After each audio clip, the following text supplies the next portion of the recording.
Olá, pequeno gafanhoto! Seja bem-vindo a mais uma aula do seu curso de Linux. O meu nome é Gustavo Guanabara. Meu nome é Ricardo Pinheiro. E a gente tá de volta agora para aquilo que todo mundo pede. Todo mundo fala, mas eu não quero saber de história não serve pra nada, cara. Não seja esse tipo de pessoa, por favor. Faz esse favor pra você mesmo. Porque, assim, quando a gente não conhece de onde a gente veio, a gente não valoriza onde a gente chegou. Eu penso assim. Exatamente, concordo. Eu penso assim, tipo, hoje a gente tem... Não, Linux é muito difícil de usar. Cara, hoje, você vai ver.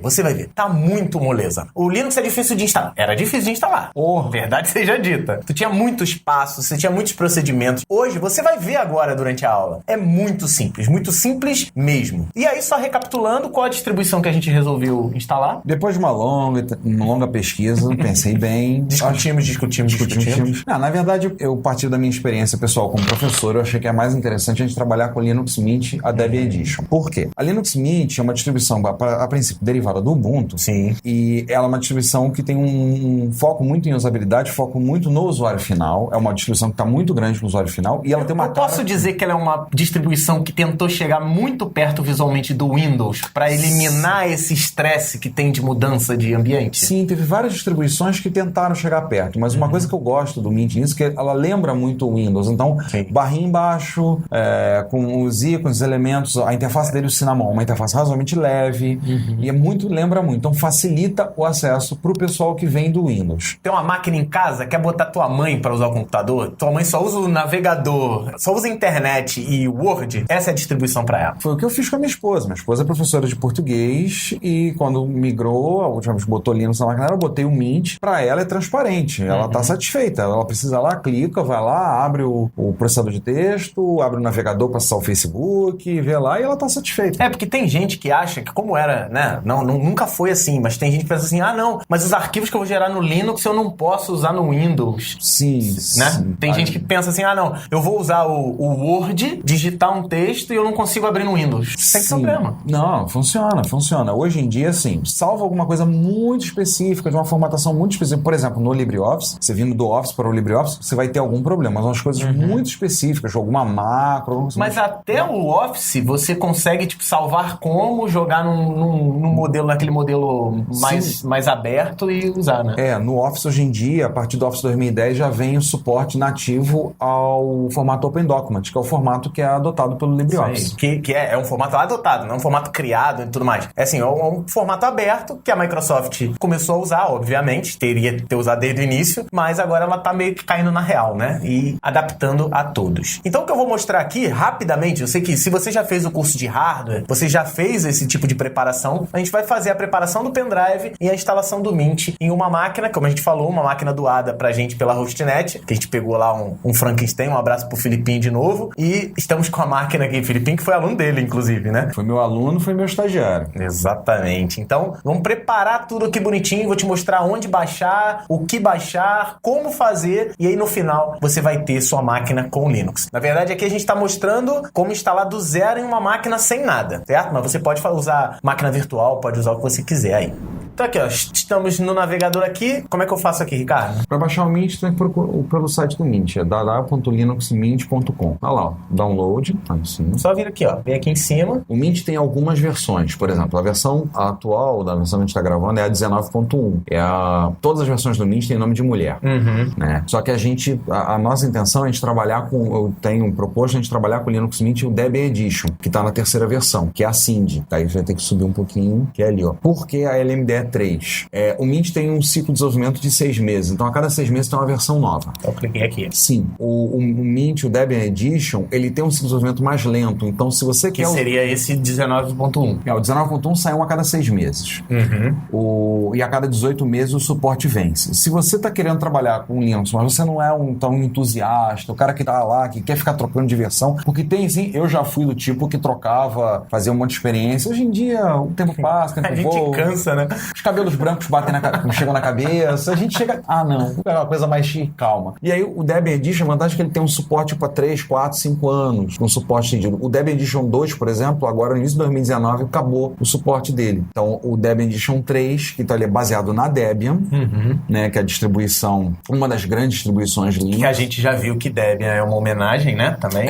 Uma homenagem, né, a William Murdoch é a sua esposa, a Débora. Por isso que deve ser nome de mulheres aqui, né? Ou não? Não, até que não. não. Aí é por causa do pessoal mesmo do Mint. O pessoal do Mint decidiu dessa forma, fazendo assim. Aí, no caso, essa é a anterior à Betsy e essa é a Cindy. Aí, se você olhar o site, tá lá, download links, as versões tanto para 32 bits quanto para 64 bits. Aqui embaixo. Sim. Outra coisa que a gente tinha falado, tá vendo? Ó, comprar CDs. Aí tu fala, pô, mas comprar, ele não é livre, ele não é de graça? Mas você vai comprar, aquilo que a gente falou, você vai comprar, você vai pagar pela mídia, né? E o frete, claro. E ajudar o projeto. Sim. É assim que, quando as pessoas compram, né, alguma coisa, é no sentido de ajudar o projeto. Então eu vou baixar aqui a versão 64 bits, confere? Sim. Cliquei aqui, aí ele vai me dar essas opções. Sim. Ele dá a opção de você baixar pelo torrent, para você que só fica caçando vídeo esquisito no torrent, ele dá a opção, o torrent foi criado para baixar distribuições Linux. Aqui embaixo, né? Sim. Mas também ele tem a opção para descer pelos espelhos locais. Sim. Tem Brasil? Tem.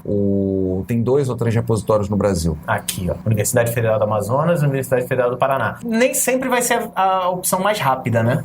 Eu prefiro baixar sempre da Universidade Federal do Paraná. Paraná? Eu prefiro, porque eu conheço o pessoal de lá, é um projeto grande lá, e normalmente é mais rápido do que no Amazonas. Aqui, ó. Vai perguntar se quer baixar um arquivo de 1,6 GB. É só clicar em salvar e o download vai começar aqui, tá vendo? Tá aqui. Na verdade, eu vou cancelar porque a gente já tem esse arquivo aqui, né? Eu preparei uma pastinha aqui em cima e a gente já colocou. Outra coisa que a gente vai precisar é o Yumi, como a gente usou lá no curso de hardware. Ele é um multi-boot USB Creator. Tá aqui, é só você vir aqui, ó, e baixar. Aqui embaixo tem a versão Yumi normal e a UFI. Eu baixei as duas e a gente vai verificar aqui qual que vai atender melhor a gente. Eu acho que a primeira aqui já tá de boa. Então, baixa esses dois na tua casa, né? Baixou a ISO e baixou o Yumi. Então tá aqui. Outra coisa que você vai precisar, obviamente, é um pendrive limpo, né? Que você possa formatar. Então, pegou o pendrive, coloca na tua USB. Pode ser um pendrive de 2 GB, 4 GB. Bem pequenininho, né? Aquele velhinho que tá jogado no canto que você não tá mais usando, pode-se fazer isso com ele, sem problema. Então, ó, já tô aqui, a minha unidade tá aqui. Aqui dentro, eu tenho até a ISO, que a gente tinha baixado em outro computador, mas eu vou formatar ele. O processo aqui é simples, né, Ricardo? Abrir o Yumi, com privilégio de administrador, por favor, você tem que estar na tua conta de administrador. Eu vou clicar com o botão direito aqui, ó, executar como administrador. Tenta fazer isso sempre, porque tem muita gente que bota depois nos comentários, o meu não funcionou. Você não teve privilégio de administrador. Aqui concorda, avança, nem avança, nem a instalação. Então aqui, ó, primeiro lugar você vai escolher onde é que tá a tua USB. Ele já achou aqui pendrive. Tem mais alguma configuração aqui? Não, né? Não, é questão de formatação. Formatar. Ele pode formatar para você mesmo. Posso marcar aqui, né? Pode, formata FAT 32, melhor. O segundo passo é você escolher qual sistema operacional você vai colocar. Então o que nós vamos fazer aqui é o seguinte, ó. Escolhe a tua versão. Aqui você tem várias possibilidades. Eu vou escolher aqui, ó, Linux Mint. Tá aqui, ó, marquei. Aqui a gente já detectou um probleminha antes. Se você clicar em Browse e tentar encontrar, ó, tá vendo, no desktop Linux, ele não tá mostrando que tem a ISO, apesar de ter a ISO. É porque, na verdade, ele tá procurando por um arquivo chamado Linux Mint alguma coisa. Então aqui eu vou marcar a opção mostrar todas as ISOs, que aí ele vai mostrar, certo? A gente já teve esse problema aqui antes. Cliquei, vou clicar em abrir. Aqui ele pede o quê? Aí uma opção para você, caso você queira fazer com que o seu pendrive tenha um espaço para você poder armazenar arquivo. Às vezes você tem um pendrive de 16 GB, você quer fazer uma instalação e quer manter ela lá, né?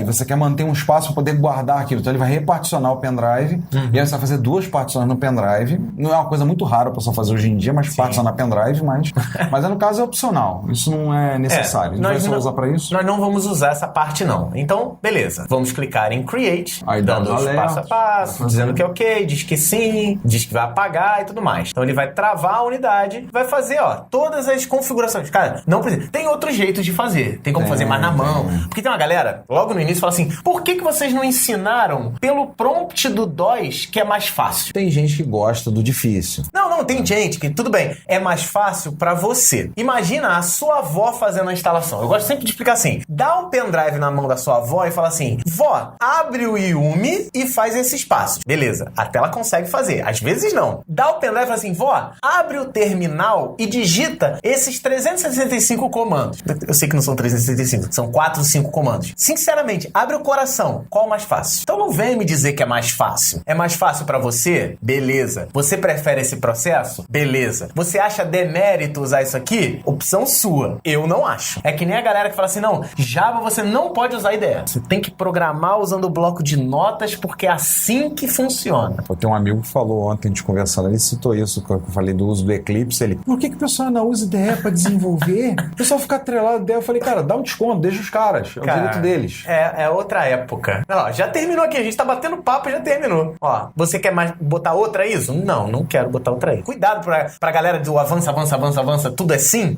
ele ia te perguntar outra coisa. Então cliquei em Finish e tá pronto. Então assim, você vai precisar de uma outra máquina com Windows para poder fazer esse pendrive. Se você já é usuário Linux, você já sabe fazer um pendrive com um novo Linux, né? Eu pelo menos espero isso. E agora a gente vai desligar esse computador aqui, que eu tô usando esse notebook que tá aparecendo um pedacinho, e agora a gente vai pegar esse pendrive, ligar na máquina que tá aqui embaixo, que é a máquina que vai receber o Mint a partir de agora. Então olha só, a gente acabou de ligar a máquina, então o que a gente vai fazer? Botar o pendrive e vamos dar um boot na máquina aí. Não preciso fazer nada. Ó, já apareceu a tela do Yumi aqui, um pinguinzinho simpático ali embaixo. Se você olhar, por exemplo, a primeira opção, ele vai dar o boot direto pro HD, mas você vai ver a distribuição Linux, que o Yumi permite você ter várias distribuições num pendrive só. Tanto que no final ele perguntou, você quer botar outra versão de sistema operacional? Sim. Tem gente que gosta de ter vários, quer experimentar. Às vezes você tem um pendrivezinho que você pode levar para os outros lugares, você bota o Mint, bota o Ubuntu, bota o Debian, bota um monte de coisa, e você fala pro cliente qual que ele vai decidir que ele vai ter. Eu tenho um pendrive de manutenção de 4 GB que eu enfiei todas as ferramentas que eu pude usar de manutenção que dão boot, inclusive um Linux Mint, não tão novo, mas menor, às vezes precisava para emergência. Tem aquela distribuição Linux que os caras fizeram até para quebrar a senha do Windows, não tem um negócio desse? Tem uma ferramentinha com a base em Linux para quebrar a senha do Windows, eu tenho ela. Eu esqueci o nome da distribuição. NT PassWD que é o nome da ferramenta. Mas tem o Kali Linux, que é o pessoal... Acho que é o Kali. O Kali o pessoal usa mais para questões de segurança. Aí tive um aluno uma vez que usava o Kali, dizendo, eu uso no meu desktop o Kali. Eu, pra quê?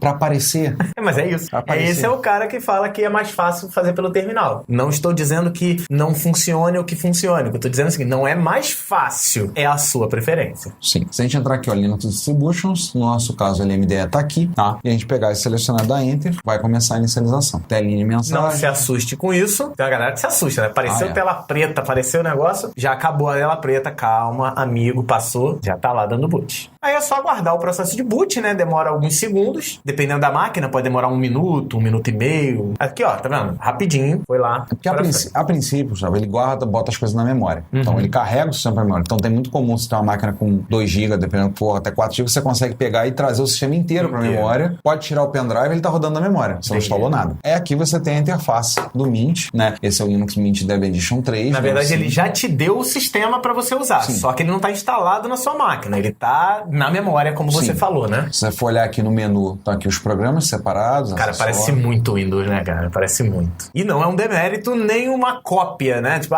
meu Deus, copiou. Porque hoje em dia é assim, né? Deixa, gente. Isso aí, assim, é o que eu sempre falo. Uma das belezas do Linux é a diversidade. Você não gosta? Bota outra interface. Pronto. Então, assim, aí tem os programas já separados, tudo que já vem pré-instalado nele, mas o que a gente quer fazer mesmo é a instalação. E tá o ícone aqui. Então, nós vamos selecionar aqui para poder fazer a instalação. Então, 2 cliques, carregar o instalador. Você pode até usar isso, Ricardo, digo até ouso dizer, para você se acostumar com ele só com esse boot do pendrive. Já pode usar e tudo mais, só para ir se acostumando. Sim. E depois, decidiu, instalar na máquina. Aí primeiro você vai escolher a linguagem. Sim, ele tem suporte a todos esses idiomas. Jesus amado. Existem algumas distribuições Linux, se você quiser, você pode botar lá tudo em latim. Pra quê? Não sei. Vai aquele cara do terminal, né? Eu prefiro Linux em latim. Agora temos que achar o português do Brasil aqui no meio. Aqui. Não, português de Portugal não. Português de Portugal não. Pô, português do Brasil. Dá pra digitar. Vamos ordenar por país. Mais fácil. Vamos ordenar por país. Aí o primeiro foi Estados Unidos. Aqui, Brasil. Português. Brasil. Selecionamos. Nota que você selecionar já trocou o idioma, já estava... Caraca, maneiro. Eu não tinha sacado isso. E já trocou o botão, já virou próximo. Passamos pro próximo. Qual é o seu fuso horário? Fuso horário indicado. Nosso fuso horário é América São Paulo, que é o horário oficial do Brasil, né? A gente coloca, selecionamos o fuso horário, próximo. É que a gente tem muita gente da África também. Então, você vai clicar lá na África, claro, né? Obviamente. Aqui o teclado você consegue até testar, né? Consegue. Por exemplo, aqui... Esse teclado, ele não Não, ele tem C cedilha. É um teclado padrão ABNT2. Aliás, um dia desse a gente pode até contar a história como é que surgiu o ABNT2, esses teclados. Eu não sei, não. O ABNT1 é por culpa da minha maior paixão. O ABNT1 é por causa do MSX. É mesmo? Foi por causa do MSX. O teclado do MSX era isso? O teclado feito no Brasil foi um acordo da Sharp da Gradiente para fazer um teclado padrão brasileiro, que não existia na época. Aí saiu, aquele é o ABNT1. O ABNT2 é a versão para PC. Aí, tá vendo?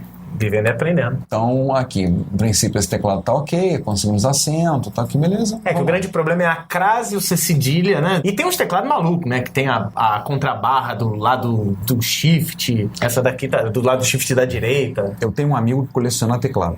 Aí, quando um amigo viaja, ele pede pra trazer um teclado do país que for. Traz um teclado pra mim. Senhora, ele tem aqueles Devora que... Ele tem teclado coreano. Nossa senhora. Então, assim, cada maluco com a sua maluquice. pois é, né? E ele é desenvolvedor Linux, a propósito. Então, ó, Fala muito sobre ele.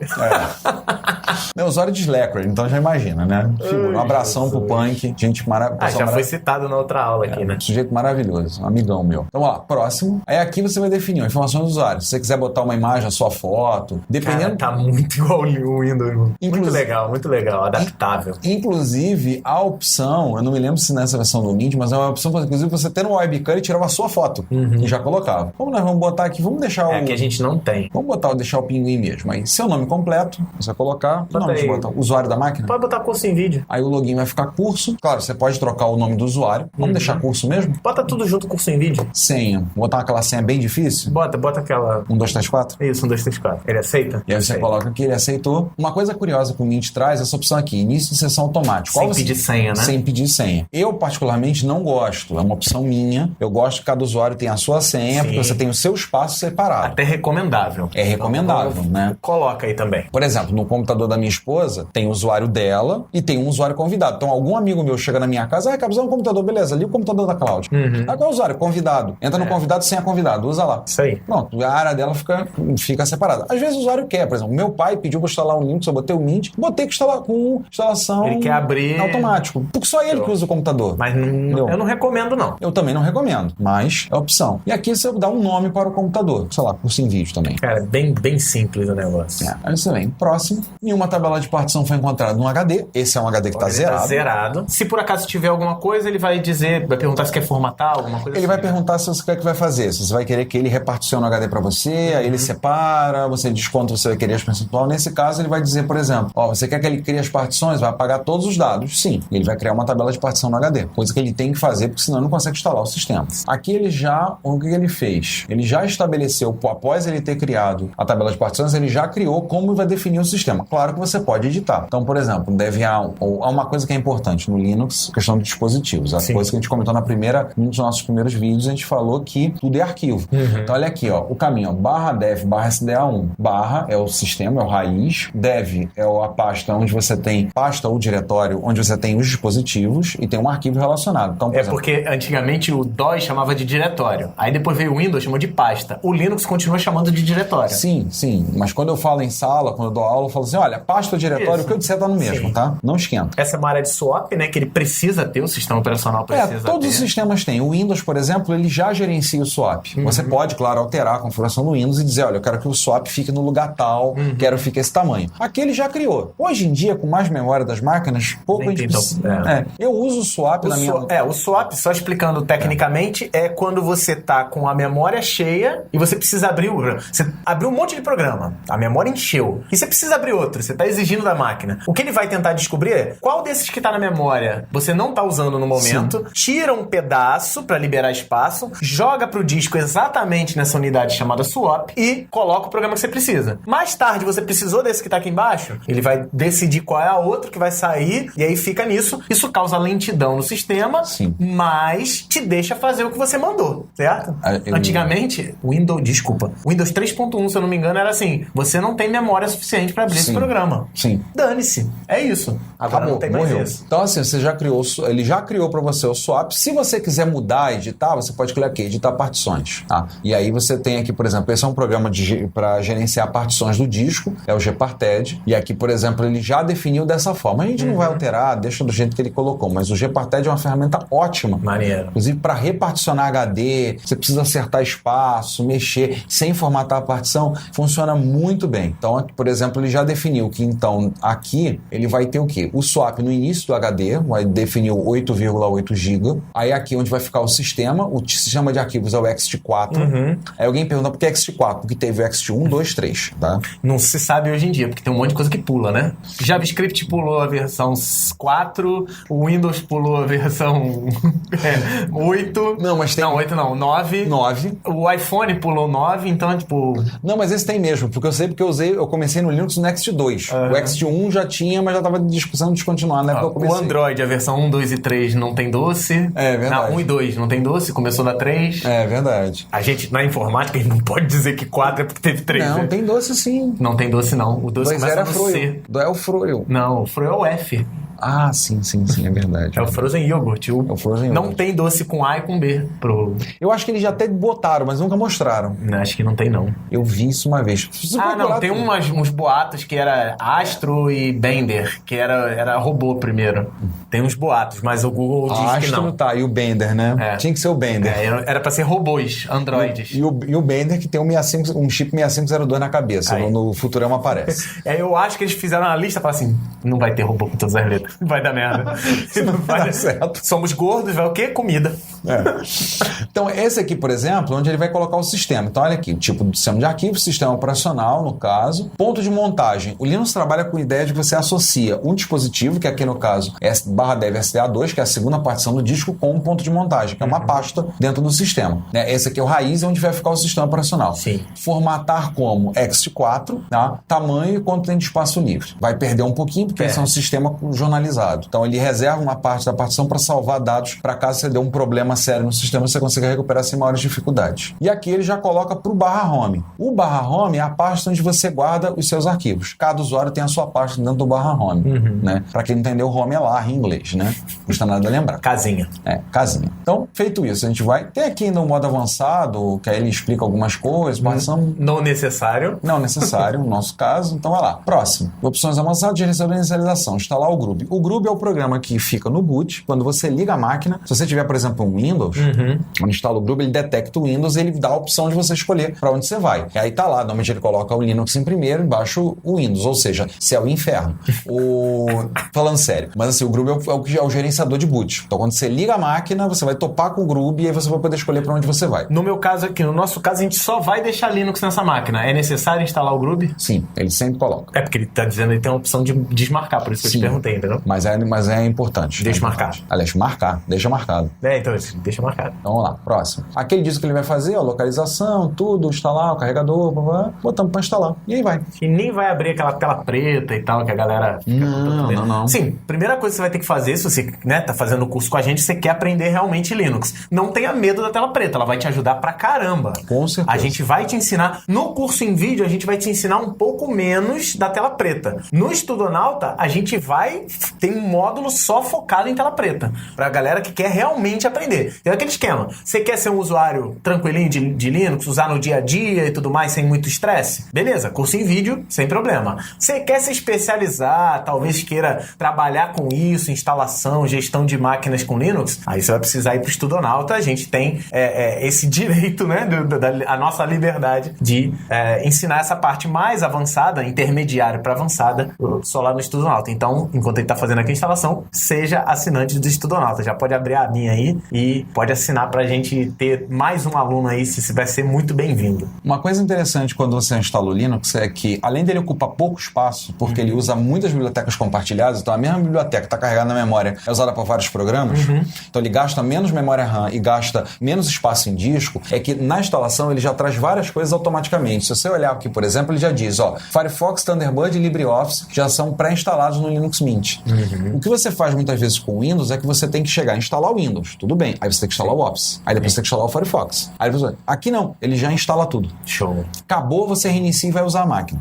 Claro, a gente vai ensinar nos vídeos pra frente. Eu preciso de um programa a mais. Óbvio, ele não vai instalar, por exemplo, sou desenvolvedor, quero sei lá, o Apache ele já vem instalado, mas eu quero... O Apache não tá instalado. Não vem nesse? Nesse não. Eu quero botar o Apache, eu quero botar uma IDE, sei lá, o Eclipse. Aí é contigo, entendeu? A gente vai ensinar como é que faz isso. Mas a base, ele já vem instalada. Uma outra coisa que é legal, eu lembrei agora enquanto você estava falando, é, por exemplo, dentro dessas distribuições Linux, a gente tem algumas coisas que não são necessariamente livres, né? Por exemplo, o suporte MP3 já vem nesse negócio. Que tem umas distribuições que ele tira até o MP3, né? Assim, tinha algumas que tiravam, assim. Nada que tenha direito e tal. Existem algumas distribuições Linux que são bem radicais quanto à questão do software livre. Então, assim, tem que Só vem com coisa livre. Livre. É o Linux Libre e algumas outras, inclusive, que são chanceladas pelo projeto GNU. Sim. A Debian, por exemplo, não é chancelada. Por quê? A Debian tem um repositório de contribuições de pacotes de programas que não são de código aberto. Entendi. O pessoal acha que tudo no Linux é necessariamente de código aberto. Nem sempre. Driver da NVIDIA não é. Exatamente. Como é que você vai ter uma placa, uma GeForce no teu negócio? Se você utilizar esses Linux puramente livres, não vai rolar. Você tem um driver, por exemplo, que é o driver que ele coloca para a NVIDIA, que é o Nouveau. O Nouveau é um driver muito bom, 2D, e está engatinhando no 3D. Então, assim, eles estão desenvolvendo com base nas informações que eles vão obtendo da NVIDIA, tudo. Já é um pouco diferente. A AMD colocou um profissional, 2 engenheiros, trabalhando para fazer o driver e abrir o código-fonte. Que é uma tendência, né, natural das coisas. A gente agora que a gente tem muitas empresas, né, muito próximas do software, a própria Microsoft, que você falou aí, que é uma das grandes contribuidoras, a tendência agora é dar uma aprimorada no que já tá bom, né? Vocês estão vendo aqui, a gente não precisou de driver de teclado, de mouse, de placa de vídeo. Vocês viram, vocês acompanharam o processo de boot aqui. A gente só ligou a máquina com o pendrive lá dentro, demos o boot e estamos aqui. É isso. Então, assim, hoje em dia tá muito mais fácil, como a gente até comentou, muito mais fácil para instalar o Linux, como vocês estão vendo. Eu brinco de que é mais fácil instalar Linux que o Windows.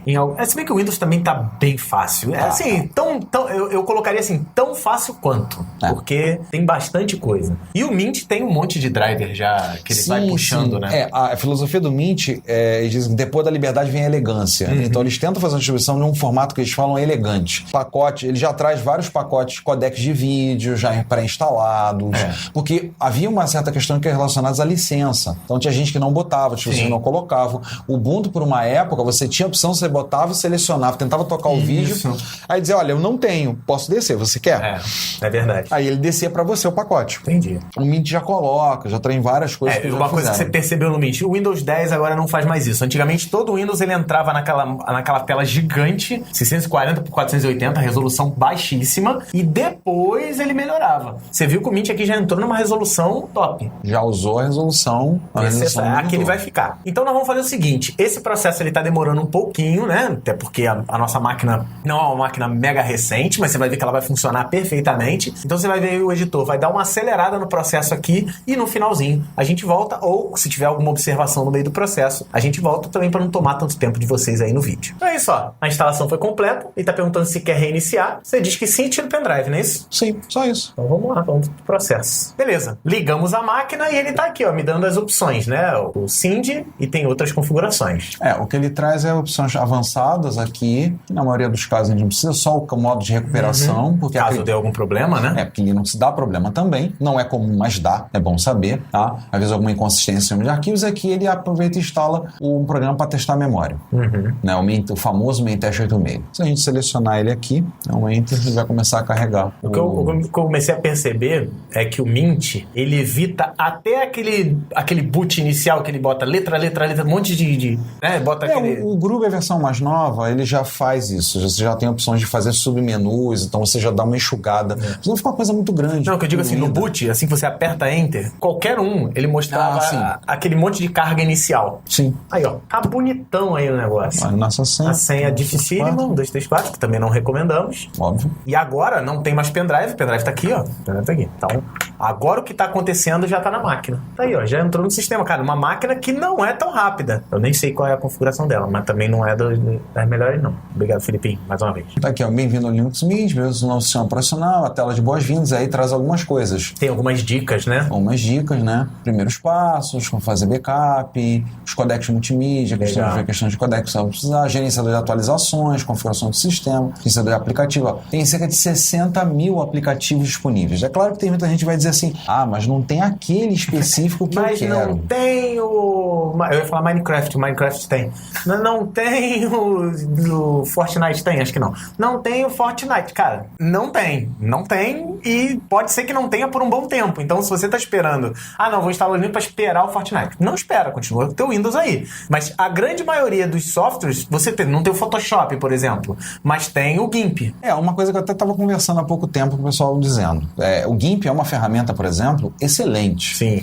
Muito completa. Eu já vi ilustradores profissionais que trabalham usando o GIMP. Já vi também. Aí o pessoal vai dizer assim, mas não é tão completo quanto o Photoshop. Sim, eu concordo, não é tão completo quanto o Photoshop, mas o Photoshop tem um custo. Exatamente. E não é barato. Não é tão caro quanto o Photoshop também. É porque o grande problema da galera não só da galera do software livre, da galera que quer entrar pro software livre, ele arruma justificativa assim, mas o GIMP não é igual ao Photoshop. Claro que não, senão ele se chamaria Photoshop. Ele se chama GIMP. Exatamente. Mas não é igual. Não é igual, e nem é pra ser, sabe? Então, assim, se a ferramenta se adaptar, o LibreOffice é muito bom. Mas não é igual ao Office. Não, ele se chama LibreOffice, que antigamente era OpenOffice, né? Sim, ele BROffice.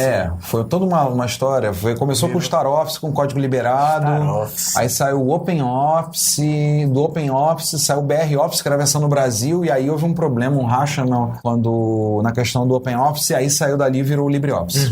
Que é muito bom também. Então é isso. Estamos com a máquina funcionando, já ensinamos como é que dá boot, como é que faz a instalação e tudo mais. Chegamos nesse ponto, você está preparado ou preparada para usar o seu sistema operacional. No próximo vídeo, a gente vai dar dicas de configuração básica e fazer a instalação de alguns programas. Sim. Vou te mostrar o passo a passo do negócio dentro do ambiente Linux, dentro do Mint. Beleza? Então é isso. Não se esquece, aqui embaixo, se inscreve no canal, habilita. Aqui em cima você tem as outras aulas. Se você não viu, você chegou aqui nessa, você perdeu muita coisa interessante. Cara, o Ricardo é uma enciclopédia do Linux. Tem um monte de coisa legal. Assiste, vai por mim, dá esse voto de confiança pra gente. E não esquece, conhece também o podcast dele, Retrocomputaria, que é muito maneiro. Também fala pra galera que gosta de nostalgias e tudo mais, Tá na camiseta dele, também tá no link, tá na descrição, tá tudo bonitinho aqui pra vocês. Combinado? Então, no próximo vídeo, a gente se vê, a gente dá continuidade aí no seu curso de Linux. Um grande abraço e até a próxima.